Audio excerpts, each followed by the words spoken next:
I made you something.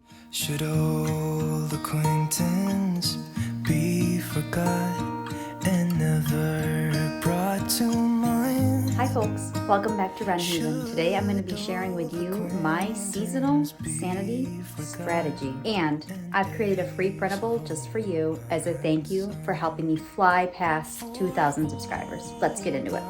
I'm going to show you a flip through of the free printable I created for you that I am lovingly calling my seasonal sanity strategy. My holiday season always begins with a plan, knowing what you need to do and when you need to do it and where you need to be at what time really helps the season unfold smoothly and lets you actually enjoy the things that you want to be enjoying. This is something that you can use some of, you can use all of, you can use none of if you're not interested, and will resonate with those of you who really enjoy putting what's in your brain down on paper, so you don't lose track of things and find yourself scrambling at the last minute.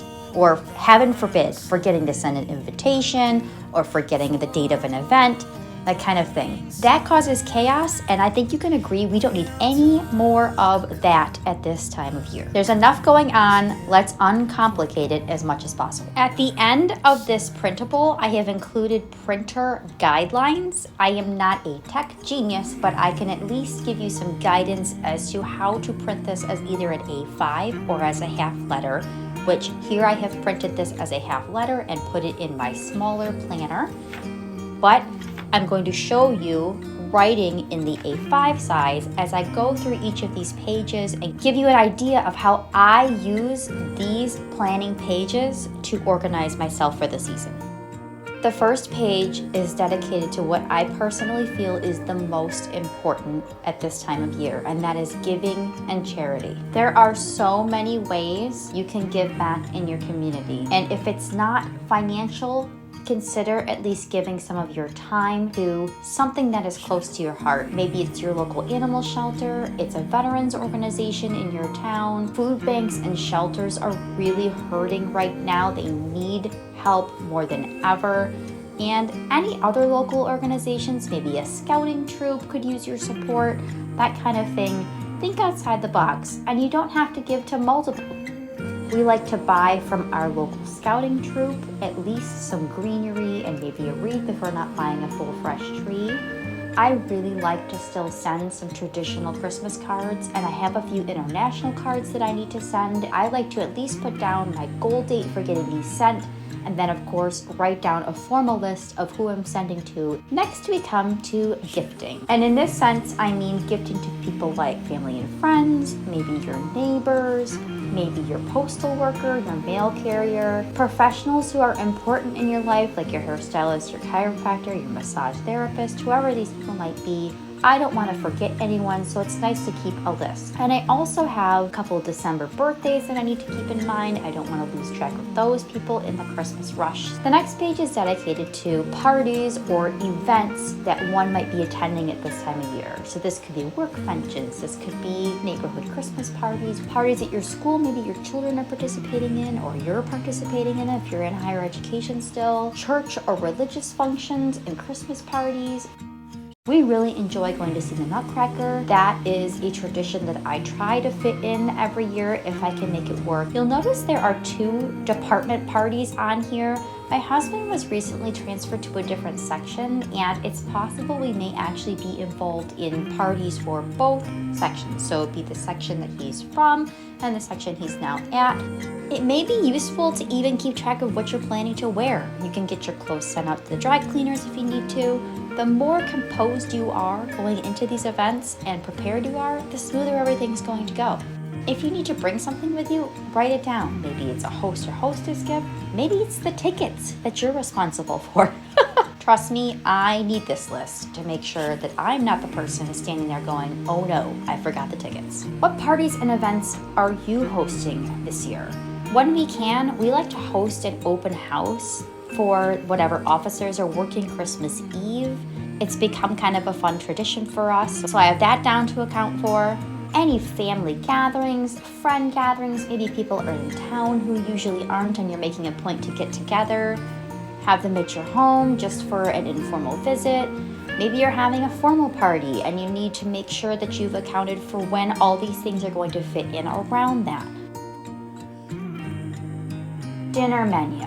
Even the years that I'm not formally hosting Christmas for my family, I do still do a Christmas dinner. Almost always it is themed around our traditional Swedish dishes. Knowing way ahead of time what you're making, who's bringing a dish, if anyone is bringing something, what serving dishes are you going to use? What else do you need to buy? Do you already have things in the freezer? Like I've got the ham in the freezer from a pig we had slaughtered earlier this year. This isn't a perfectly accurate representation of what my dinner is going to be, but it should give you an idea of how I keep track of who's bringing what and what the overall picture of the dinner is going to be. Another thing to consider, does anyone have any sensitivities or allergies that you need to keep track of? For example, my sister cannot handle dried garlic for some reason, so I never put powdered garlic in anything that when she's going to be at dinner with us. This doesn't have to look beautiful, it just has to be functional. So if you make a mistake, it's fine. Cross it out, or hey, reprint it if you want. If you are hosting a party or event, do you need to have an RSVP? And if you do, when do you need that by? That's very important to know ahead of time. And of course, that should be on your invitation when you send it out, whether it's an evite or a formal invitation. I probably should have included a column on the sheet, but just write it in on the side if you want to. This is a great way to not accidentally leave somebody off your guest list and be really embarrassed later.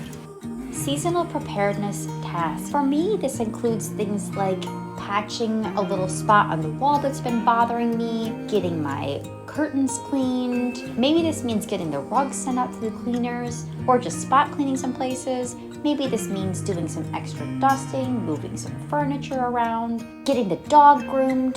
This is the place to write this kind of thing down so you don't forget it in the myriad tasks that seem to overwhelm us sometimes as we're approaching this busy season that's going to involve a lot of people being in our homes, and more eyeballs involved than usual in our dining rooms and our kitchens and these kind of things. So thinking of it ahead of time is going to reduce your level of anxiety around, oh no, did I forget something important?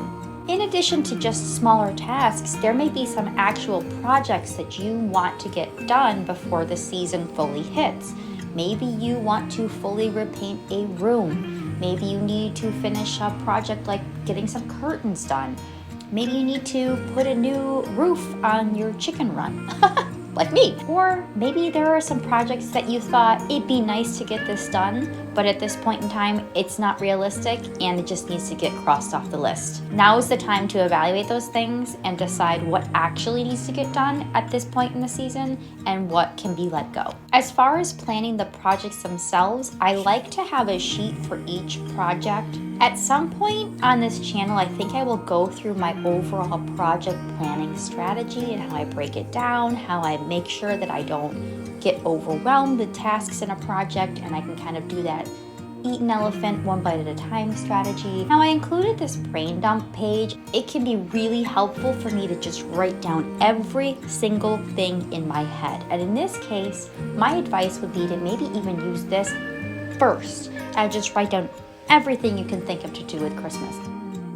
It's so important at the end of the season to stop, take a breath, appreciate all the hard work you've done, and take this time to think about ways you can make the season work for you. I love this season as an opportunity to save money. All year long, I keep a running list of things that I might want to buy on Black Friday or around that time.